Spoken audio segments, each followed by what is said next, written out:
Assalamu alaikum dear students. Today's topic is interrogative sentences of narration.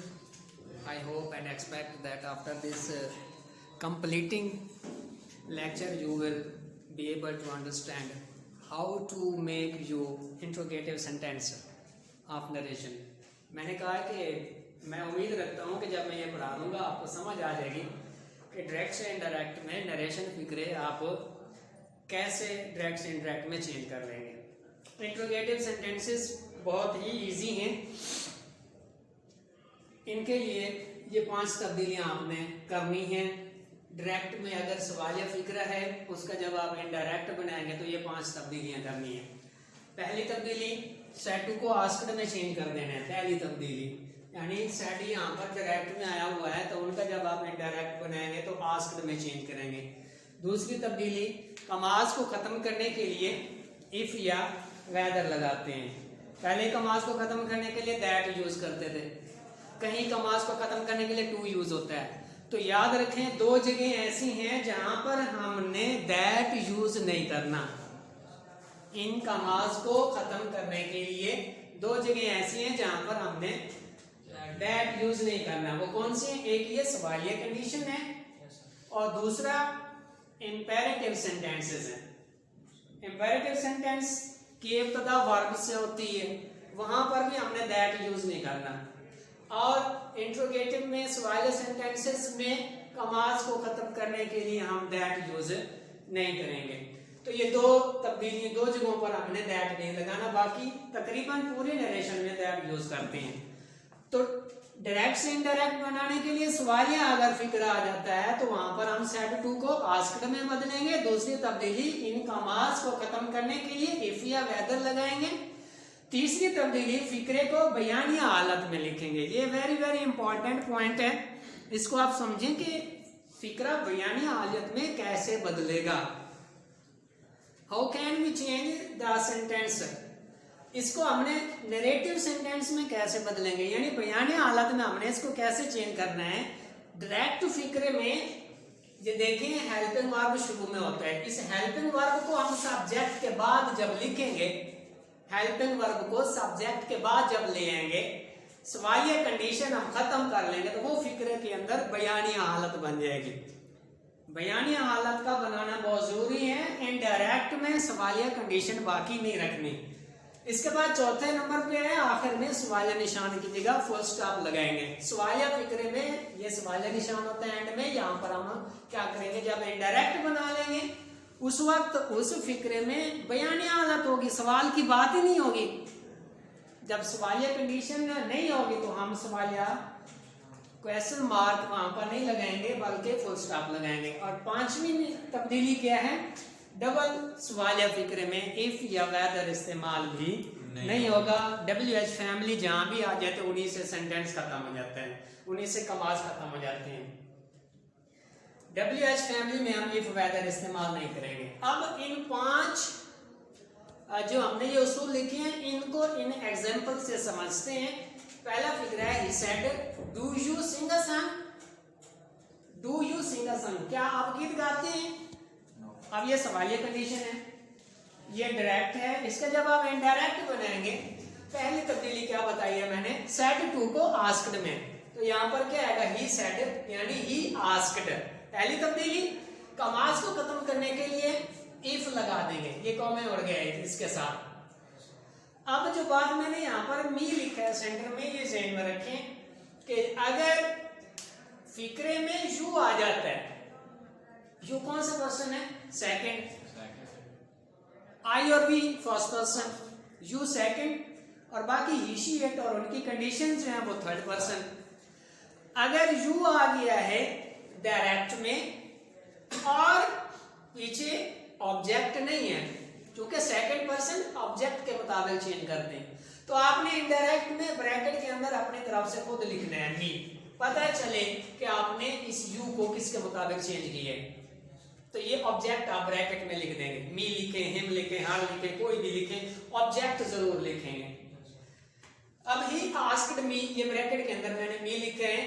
कमाज को खत्म करने के लिए इफ लगाएंगे। यू सेकंड पर्सन है, सेकंड पर्सन ऑब्जेक्ट के मुताबिक चेंज होता है, तो यहाँ पर आई आ जाएगा।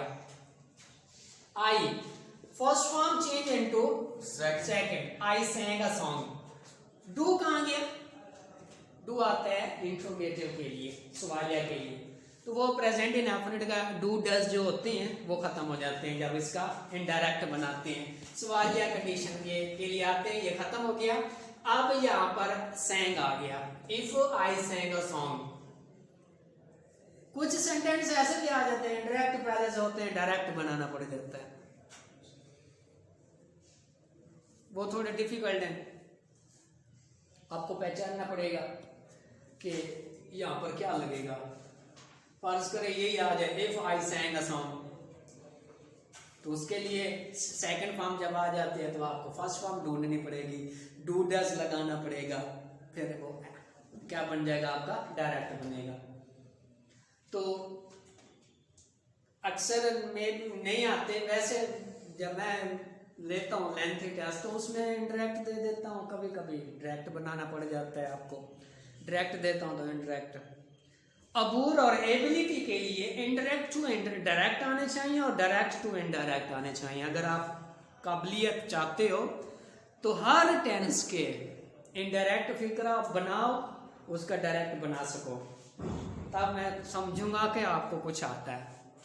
एबिलिटी के लिए ये चीजें जरूर, वैसे पेपर में, बोर्ड के पेपर में 8 सेंटेंस होते हैं, 5 कोई आ ही जाते हैं, अगर 1-2 आ भी जाएंगे इनडायरेक्ट से डायरेक्ट बनाने तो वो मिस हो जाएंगे, बाकी 5 फिक्रे आप कर सकते हो।